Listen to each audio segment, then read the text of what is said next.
It is a weekend edition of Locked On Royals on the Locked On Podcast Network. I am your host, Jack Johnson. Carlos Hernandez continues to struggle. Did the Royals make a big mistake holding on to him? Maikel Garcia isn't going anywhere. And do you agree with this take from a Seattle pitcher? That's all coming up next on Locked On Royals. You are Locked On Royals, your daily Kansas City Royals podcast. Part of the Locked On Podcast Network, your team every day.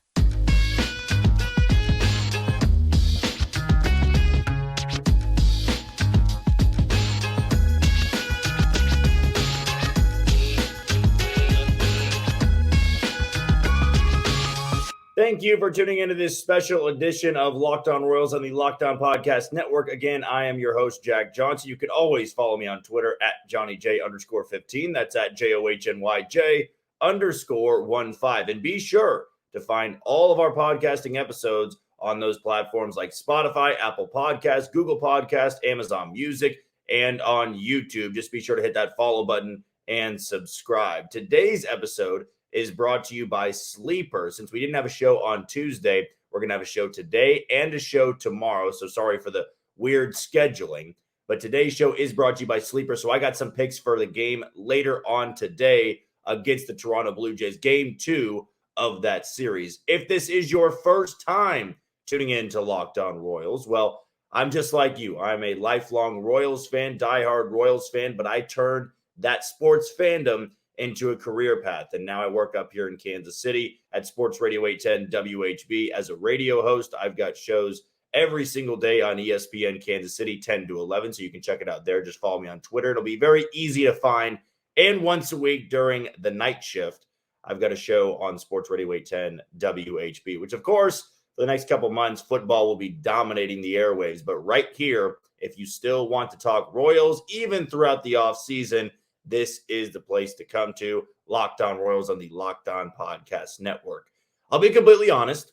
Last night, I didn't get the best opportunity to watch all 9 innings of the game. I kept up with it, but I was actually in Lawrence for the Kansas-Illinois football game. But I did do my research. I did follow along on the game. I knew who was in. I know all the numbers. I saw the box score, saw the highlights. It was just one of those games I didn't have good enough service to check in on. And of course, I was at a football game, so I'm not going to be spending that much time watching a baseball game. But I'll tell you one thing I took away from that game, and I think it's what's on everybody's mind who watched this game the other night. The Royals made a monumental mistake in holding on to Carlos Hernandez. Now, Carlos Hernandez was somebody that was a bright spot in the first half. As bad as that team was, it was entertaining to watch Carlos Hernandez go in and pitch, whether the Royals were up, down by a lot, up by a lot, close game. It didn't really matter. Carlos Hernandez was very entertaining to watch. He had power stuff. He still has incredible stuff. But one point I always try to hammer into front offices, they don't listen to me, but we're just speaking into a void, a black hole. I think a lot of you would agree with what I'm saying. And you trade relievers, no matter if they're the best in the league or you can get marginal value for them. And Carlos Hernandez had a lot of value going into the deadline. And here's the thing about relievers. Relievers, though some disagree with me on this, relievers do not pitch at an elite level for more than 3 or 4 years. I mean, you go Wade Davis.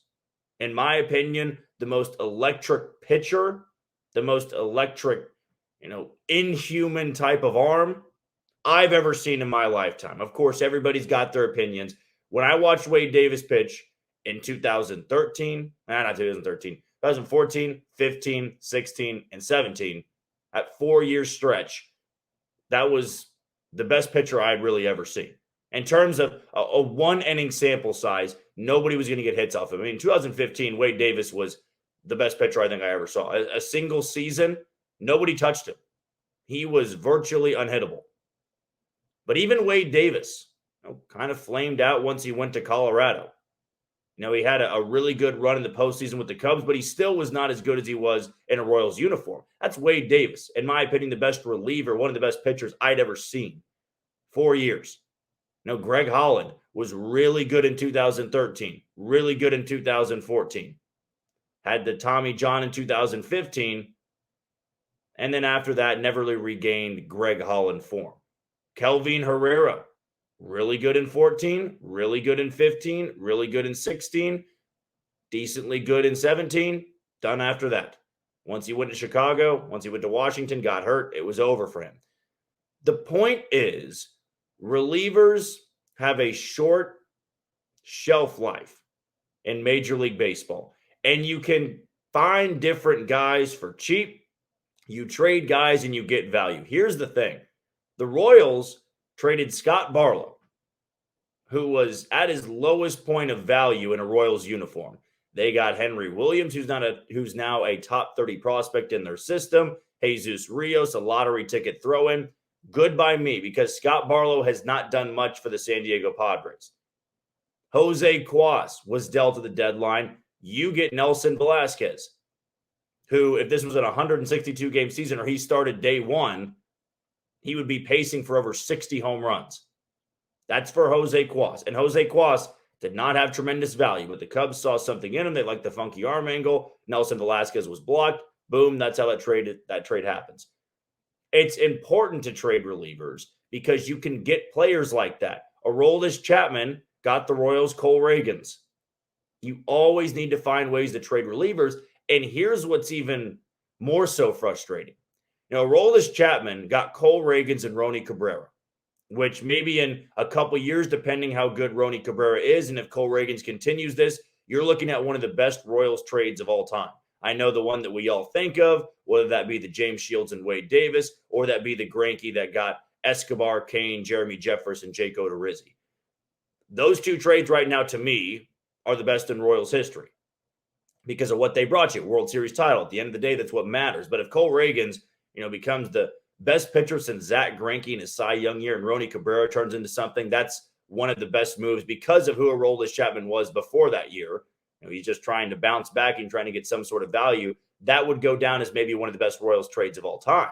Now, if Nelson Velasquez turns into just a little bit of something, a 20 home run, 25 home run guy, you got that for Jose Cuas. That's important. That really shows you can build this organization. But Carlos Hernandez could have, and I say could have, a little asterisk on it, could have netted more than both of those because of his age, because of his stuff, and because of the years of control left on his contract. Aroldis Chapman is a free agent after this year. Jose Cuas did not have electric stuff, and he couldn't find the strike zone. Carlos Hernandez in the first half was pumping 100, 101, 102, power slider, good change, and had good numbers to back it up. Stuff Plus on FanGraphs really favored Carlos Hernandez and years of control, and he's young. The Royals don't need Carlos Hernandez to be closing games for a team that's 50-plus games under 500.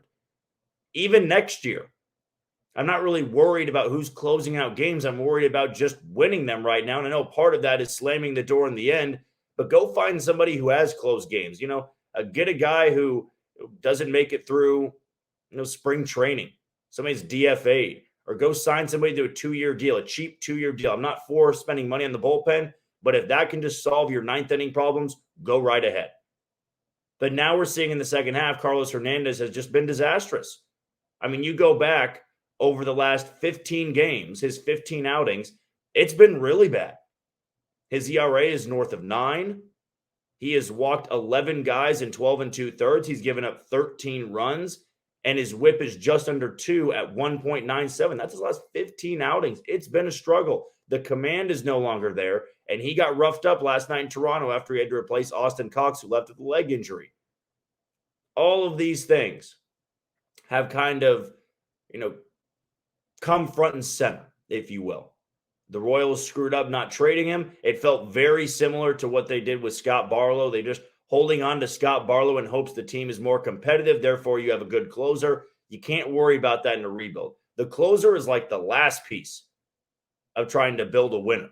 Worry about the core on the field, in the lineup, then a rotation. Maybe you go rotation first, then lineup. Then you got to build the bullpen, but more of the meat of the bullpen. And the back end of the bullpen is very important, but back end of the bullpen is really only important for teams that are fighting in playoff contention. Next year, let's say the Royals in a miraculous kind of world, a long shot world, if you will, they're 500 at the deadline. They could go and trade for a reliever, a back end guy, a closer to help them on their playoff chase or their central chase. These are all hypotheticals here, of course. But they made a mistake. Now Carlos Hernandez losing that value because of the numbers. Now it's probably best to hang on to him in the offseason because you're not going to get the return you expect. And then maybe try to increase it first half of the year and flip him at next year's deadline. But this is what I was afraid of. Always trade your relievers. It makes no sense to hold on to relievers, even if your bullpen is this bad.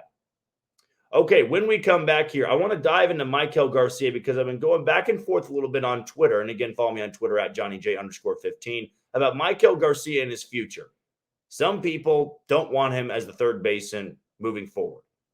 I'm going to tell you why I think that's silly next on Locked On Royals. You are tuned into Locked On Royals on the Locked On Podcast Network. I'm your host, Jack Johnson. You can always follow me on Twitter at JohnnyJ_15. That's at JOHNYJ_15. Before we go any further, let's give a shout out to today's title sponsor in Sleeper. And I've got some picks for my fantasy team and some picks for the Royals later on today against Toronto. First pitch will be at 2:07 p.m. Central Time. James McArthur, the opener, against Kevin Gausman, the ace of the Toronto Blue Jays. So this one's pretty easy for me. I mean, this is a disastrous matchup.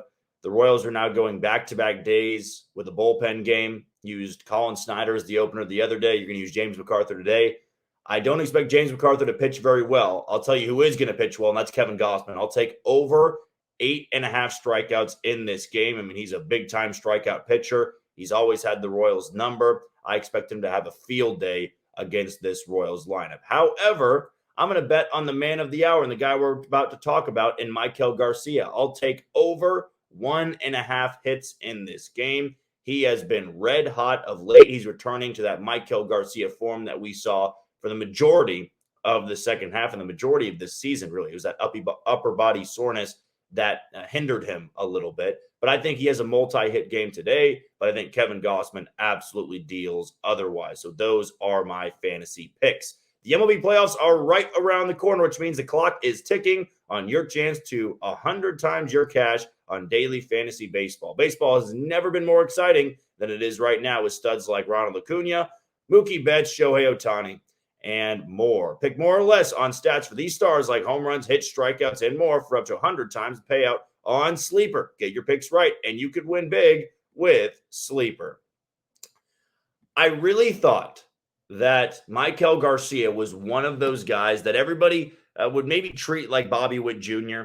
You know, when he's playing this well, he's a part of your core. He's a part of your future. There's no need to move him off his position. We like him where he's at. But I did have people yesterday. I never fault people for going back and forth. I never look down at people for questioning what I say because there's times that I end up being wrong, as everybody can be. There's times I've been wrong about this team. I've been wrong about a player.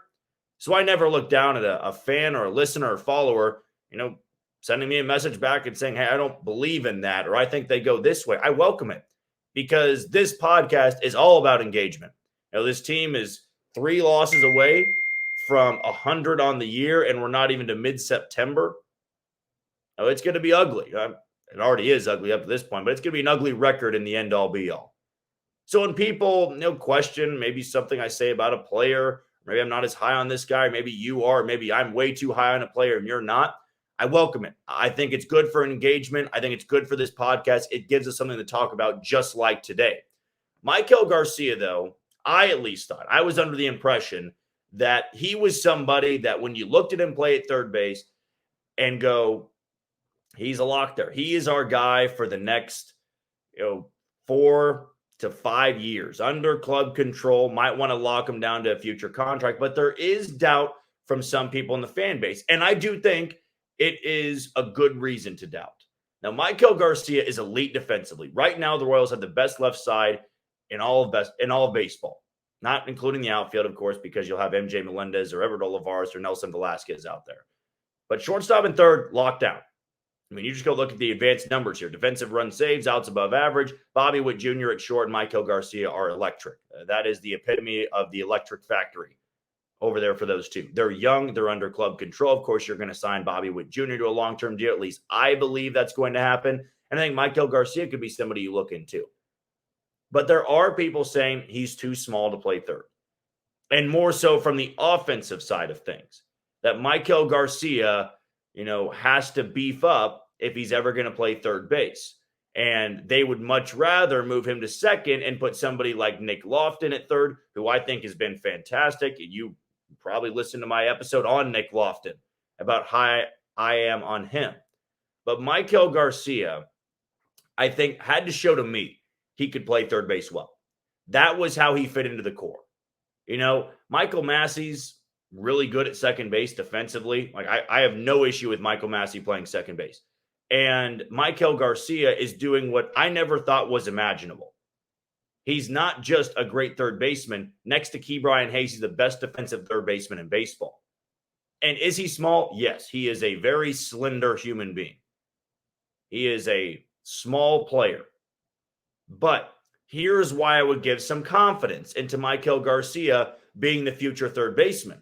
When the Royals entered spring training, when they walked into Surprise back in February, Maikel Garcia was a shortstop. Okay, Maikel Garcia had only been a shortstop. He had played some second base because I always believe shortstops can play second base. There is a big difference in transitioning from short to third. In fact, third base is incredibly difficult to learn. Same thing with first base. Like, you don't just pick it up easily. You can be athletic. You can have good hands. There's still a lot that goes into it because reaction time is different. The throw is different. So the Royals go into spring training expecting Maikel Garcia to just be the shortstop because you didn't know what Bobby Witt Jr. was going to look like. Last year, Bobby Witt Jr. was not good defensively. Now he's the best defensive shortstop and maybe the best defender in all of baseball. So you still believe Maikel Garcia is a part of the future, but how do you get him in the lineup? You needed to evaluate Michael Massey. So Michael Massey has to play second base because Michael Massey can only play second base. Then there's third base. And you had Hunter Dozier there. Now, the Royals looked at that and said, okay, if Hunter Dozier doesn't get off on the right foot, and even if he does, we're going to trade him because you want to get value there. Hunter Dozier was never going to be a part of the long-term plan of the Royals. You had Matt Duffy as some insurance. But once we started to see it go downhill for Dozier, and Matt Duffy is not a 140, 150 game player, you needed to do something with Maikel Garcia. Michael Massey had to play second. Bobby Witt Jr. had to play short. Outfield needed to be evaluated as well. Kyle Isbell, MJ Melendez, Edward Olivares, Drew Waters, all these guys. I know Waters was hurt, but you had guys out there to evaluate. Well, the Royals go to Maikel Garcia and go, you got to learn how to play third base. So Maikel Garcia, for the first time in his career, has to go play third base. And we find out he's really good at third base. But here's why it's important to note that the Royals went to spring training thinking he's a shortstop. Maikel Garcia can be his size at shortstop. He can be a second baseman at that size. He can be a center fielder at that size. For third base, you can be really good defensively, but now you can go in the offseason going, I am going to be the third baseman on opening day. So my goal is to beef up a little bit. And I think the Royals know that. I think Maikel Garcia knows that. I think his trainer knows that. That for him to play third base long-term, it's not adding 20, 25 pounds because there's still aspects to his game that need him to be a little bit fleet-footed, need to be a little bit lighter. No, I don't want Maikel Garcia to completely lose all of his speed by adding 25 pounds, but you add 10 pounds of muscle, 10 to 12 pounds of muscle, I think you're looking at a guy that can run into maybe 12 to 15 home runs. And that's all I need from Maikel Garcia. I don't need A-Rod numbers. I don't need him to run into 30 or 35. But if he plays elite defensive third base and has 15 home runs next year, that's fine by me. And you don't think that's a high number. And I certainly believe it can seem high at times, but Michael Massey has 11. And Michael Massey is not a power hitter. Maikel Garcia can add some muscle, add a little bit of weight. You got a third baseman that can run into 15 home runs. Maybe get the WRC plus north of 100 because right now he's just more of a singles hitter. Hits the ball really hard. That's why it's important to note this too. He hits the ball so hard, the launch angle has to improve a little bit. And those line drives he has, those gappers he hit, they're going to go out of the yard. That's why I think it's okay to leave him at third base because now you can go into the offseason saying he is our third baseman of the future. He could be the third baseman. And Nick Lofton is great, but here's the thing. Nick Lofton can play anywhere. And Nick Lofton can play the outfield. He can play first base. He can play second base. If Garcia needs a day off, he can play third. But Nick Lofton's not a third baseman, locked in. Keep him as the utility guy, and he'll be out on the field more. I know people maybe aren't as high on Michael Massey, but I don't want to lose elite defensive third base and put him at second base. I mean, that's rare to find elite defensive third baseman. Give him this offseason to add a little bit of muscle. I think we'll see that, and I think we'll see a more power-filled Maikel Garcia in 2024. That's why I believe he's going to stay at third base, and he's not moving to second, or he's not moving anywhere else. The last thing I want to talk about, going to be a little bit off topic here in regards to the Royals, but I am going to spin it into a Royals segment. Now, George Kirby had some choice words to the media about being left out too long in a game in which he gave up a go-ahead 2-run home run. And he had some strong words. I'm going to talk about those next on Locked On Royals. You are tuned into Locked On Royals on the Locked On Podcast Network. I'm your host, Jack Johnson. You can follow me on Twitter at JohnnyJ_15. That's at JOHNYJ_15. And be sure to download our podcast on all those podcasting platforms, or really wherever you get your podcast. That can be Apple Podcasts, Spotify, Amazon Music, Google Podcasts, and you can find us on YouTube. Just be sure to hit that follow button and subscribe. These words from George Kirby really made me raise my eyebrows a little bit, especially for a team that's fighting for a division title, that's fighting for a playoff spot in general. Now, George Kirby has been one of the best young arms in baseball this year for Seattle. But I do think there's a lot that goes into being a bulldog on the mound. And I think whether you're a good pitcher, a mediocre pitcher, or a poor pitcher, you have that mentality of you're going to have to pry the ball out of my hands to take me out of this game. If you give up 5 in the first, I would say 90% of pitchers will want to grind through 5 or 6. They want to because they want to make up for their mistake. If you have a guy throwing a one-hit shutout going into the 9th, but he's at 130 pitches, he will be very irritated and agitated and upset if the manager takes him out of the game. We see it all the time. Guys get flustered, angry with the decision to pull them from the game. I have truly never seen this before. Now, George Kirby last night in the postgame for Seattle, after giving up a game-tying 2-run home run on his 102nd pitch, told the media, "I wish I wasn't out there for the 7th, to be honest." And that made me go, wow. That is some choice words from one of your better pitchers. Because A, that's questioning the manager's decision, which is what you never want to do, whether you are a 10-year vet or a rookie. To publicly criticize or question a manager's move to leave you out there, it's a dangerous game. And now George Kirby, I'm sure the emotions got the best of him in that moment because you're maybe wearing down a little bit. You give up the go-ahead home run. Now you're not in line for the win. I mean, we've heard in baseball before, a pitcher may take a guy out with a 2-0 lead in the 7th because the bullpen's great and he's maybe at 80, 89 pitches, but he doesn't want him to lose that game. He doesn't want that falling on his shoulders. So you say, great game, we're going to turn it over to the bullpen. I just don't think that 102 pitches is anything unique in today's game. I know that it's not like the old days, the 70s and 80s, where you had rubber arms out there throwing 140, 150, always throwing complete games. It's different. But how do you want to give off this impression to your manager that you don't want to be out there? I wish I wasn't out there in the 7th. So before the inning started, maybe it's a different thing to say, hey, I wish I wasn't out there for that batter. I felt like I was starting to lose my command. There's better ways to say it. Like, for as bad as this Royals rotation has been, the bullpen, I haven't heard any of these guys say that. Maybe from a joking aspect, you wish some of them would say, I wish I wasn't out there. I wish I wasn't opening this game. I wish I wasn't in there in a critical spot late in the game. But this was weird to hear. To publicly criticize a very successful manager. I know he didn't call him out by name, but that's basically criticizing your manager's decision. I wish I wasn't out there in the 7th, to be honest with you.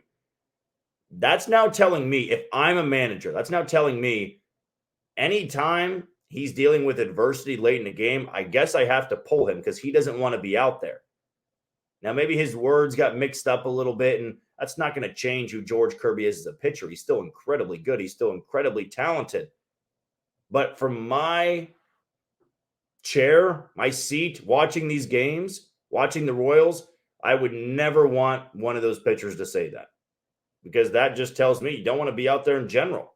You don't want to compete. There are guys that would rather, have the entire lineup circle around, 9 straight guys get on base. They'd rather have that than somebody pull them from a game when they feel like they've still got a lot more left in the tank. I mean, a famous one, an infamous one, if you will, in the World Series between Tampa and LA, when they pulled Blake Snell, very early on.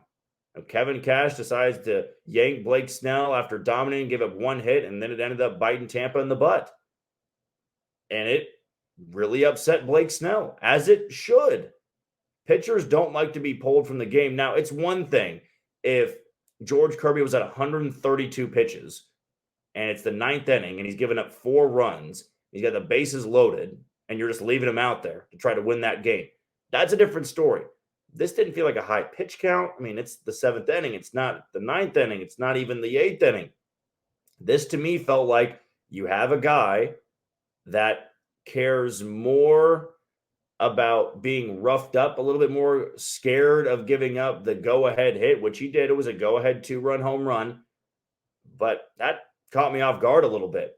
I think he's a talented guy. He's one of the best young arms in baseball, but that is one thing that really shocks me. To hear that from one of your pitchers, one, to just criticize the decision. That you can't do that. Not to the media. Do it behind closed doors. That's where I think George Kirby could have handled it a little bit better. Maybe go to Scott Service and say, hey, I don't think I should have been out there. We can talk about this. We can have a discussion. I believe the tweet on Twitter said that there was going to be conversations to be had. But, yeah, here's another number I just caught now on Twitter. George Kirby, this is from Mariners SUR on Twitter. George Kirby has thrown over 95 pitches and 13 starts this year and over 105 starts. He's thrown 6+ innings in 15 of them. He started 26 games. Scott was basically thinking he had 10 or more pitches in him for the bottom third of the inning, or the third of the lineup. If he was gassed, he needed to let Scott know. I agree with that too. If you're really fatigued, call the catcher out, have a meeting, go, I'm losing a little bit of steam here. I'm feeling like I'm losing the life on my fastball. Don't want to give up the lead here. It still wouldn't be great to say, but you got to signal something. You can't really just trash the decision after you've already given up the home run, because, what would have happened if he gets out of that inning? Is he going to go to the media and say, well, I still wish I wasn't out there for the 7th? No. It's just that he got burned from it. It shouldn't define him as a player, nothing like that, but he is getting some heat today on Twitter. As I think for comments like that, you probably should. I know it's not a really a Royals segment, but I just would love to know your thoughts. If someone in this Royals rotation or bullpen said that, maybe you'd be fine with it. If you're not a fan of Matt Quatrero and his bullpen decisions, maybe you're fine with it. If you like a certain guy in the rotation, but just let me know your thoughts either on Twitter. You can do that and tweet at me at JohnnyJ_15. That's at JOHNYJ_15. Or just comment on YouTube. I try my best to get to them. It's been a very chaotic and hectic week, but I will try my best in the coming days to answer all those questions that may be on the YouTube page. That's going to do it for another edition of Locked On Royals on the Locked On Podcast Network. I've been your host, Jack Johnson. You can always follow me on Twitter at JohnnyJ_15. Until tomorrow, you take it easy, Kansas City.